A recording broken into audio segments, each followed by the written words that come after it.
So just starting off, it's been a while since the last Hitman game.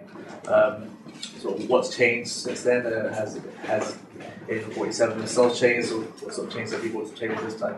Well, the short version is yes. The long version is obviously both in terms of how we built the story and also how we built the technology. We actually took some pretty big steps forward. We built the Glacier 2 engine, which is part of building Absolution. Basically, I think the level we just played, the King of Chinatown, is showing off how we took crowds from the Blood Money crowd to Mardi Gras to a new level where they are both visually, more advanced, but also in terms of what gameplay they can provide. You can hide in them, they will react to you, you can use the machine shields, they will panic. There's a lot more stuff going on, basically, which is based on the DLC. And 47 himself, definitely, we wanted to explore a little bit how we could get a little bit closer to him. And part of that was making him stand on his own feet. So in Absolution, he's trying to figure out what is the truth behind a girl named Victoria that is charged to protect.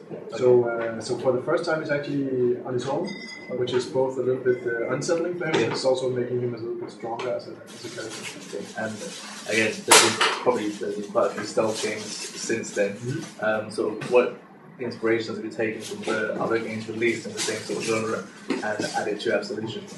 Well, I think we more or less look at the Hitman games first of all, trying to say what is it that makes a Hitman game feel like it's a Hitman game. Mm-hmm. So when I'm saying this, it could be no other game. Yeah. And that's where we knew our DNA was. Right. That was some of the first steps. I think if you look at the industry as a whole, what we really knew was that in terms of how you handle Hitman, how does the controls feel, how does it feel when he moves, does he feel responsive, and also can you count on his moves. So for instance, if you sneak up on someone and you use your fiber wire or some other of his abilities, then it needs to feel like you can rely on them. And if it fails, it should be a feeling that it was me as a player who screwed up, not the game. And that's definitely where I think the industry has moved a lot, that the games are getting more polished in that sense, that you really feel that when you're controlling characters in modern games, basically, it feels really nice. Okay, obviously, is stealth, would you say stealth is still the biggest part of the game, or is it, have you introduced other elements, to enhance the experience? Well, when we talked about, finding the DNA of what is a Hitman game, I think one of the most important aspects is choice. That at heart, obviously, what you strive to be is the silent assassin. So, touching only your target, remaining completely unseen, that's kind of still the best rating you can get in the game.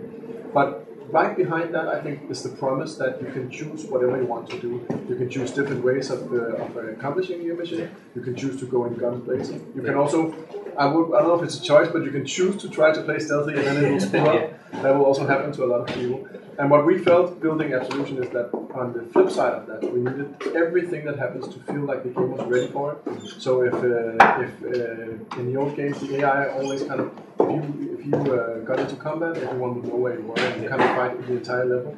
So we said, well, that we want to improve. We want, the knowledge of what's going on to spread organically throughout the AI. So if you can contain it, will actually the situation will stop right there. If you can eliminate the witnesses who know that you're disguised, for instance, then your disguise will work again because no one knows that you're in disguise anymore. So in that sense, we said, okay, so the choice needs to be real this time. Every time you figure out you'll do something, we'll have a good response to that. And that's pretty taxing. And you mentioned choice there, like just playing the level there was many different ways you could choose to take out the target. You could just go sneakily in, you could not even sort of get involved in any gunplay.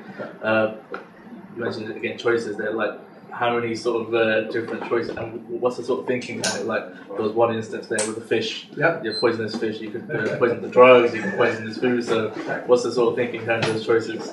Well, I think the fish, specifically for Chinatown, is actually a nod to the old games, obviously. The idea is obviously when we introduce choice into the, in terms of how many ways do you have of accomplishing a mission. What we look for is obviously we like that it's heuristic, that it feels creative, but also that the different approaches have different difficulty levels, if you will. Finding the fugu fish and poisoning the king is not something most people typically do just right off the bat. Yeah. But maybe figuring out that you can shoot the paladin and it will drop on his head is more approachable. So we really look for an array of different challenge levels, if you will. And it also ties into the challenge system that we built, because we felt that in the old games we had a richness of different possibilities, but it wasn't always the case that players actually found all the different ways of going about your mission. So what we did is we added the challenges that are, on one end they are kind of incentivizing you to replay because they will boost your score. Yeah. But it's also very simple. You just hit up the notebook and you can actually get small hints to what possible different ways of killing the king is there. So kind of helping you a little bit understand the options that are there. And you've also introduced the contracts as part of multiplayer. It sounds very exciting and enticing. So what are the thoughts behind that? Well, we really wanted some good way of adding a social / online element to Hitman, but we also wanted it to feel like it was very much coming from within the franchise and not feeling like it was strapped on, basically. In that sense, in that case, we looked at, okay, so what are our fans already doing? And they were definitely sharing videos on YouTube showing off a lot of creative ways of going about the missions in the old games. And then we also noticed that on forums they were discussing, okay, so this guy, he's not a target in the mission, but can anyone do assassin on him anyways? And we actually thought that was a super cool way of going about it.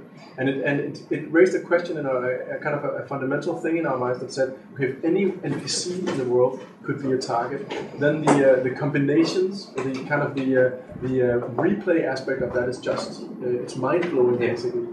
You can say, okay, this guy and this guy, and then you combine it differently. And then in contrast, we also add a little extra element. We say, not only do you choose the different targets yourself, you can also choose the exit point from the contract. So if you start combining exit points with all these characters, it's pretty crazy what you can come up with. But the next step was actually then a little bit challenging, because when we built sort of Absolution, one of the mindsets we had was to say, most of the stuff that's going on in the game should go on in the game world. So in the story you have instinct to kind of help you navigate instead of a map. It will show you roughly where people are, can help you navigate if someone is coming. And we wanted to carry that over to contracts as well. So that's where we started working on the play to create concept. So when you create a contract to share with your friends, you're actually playing it yourself. And that's because if you have an editor, sometimes we feel that you disconnect from the fun factor of what you're actually giving other players. Yeah. But if you're doing it yourself, you're playing, and we'll just monitor what you're doing. Did you remain unseen? And you'll mark the targets. You're free to do that. That's the only difference between playing and creating. You'll get a feel for my friend. Will he think that this is cool? Yeah. And vice versa, when he gets it, I mean, if you're challenging me with the contract, I know you did it in the first place. There's no real arguing about that. You could pull it off. So if I can't, you automatically get to talk with me.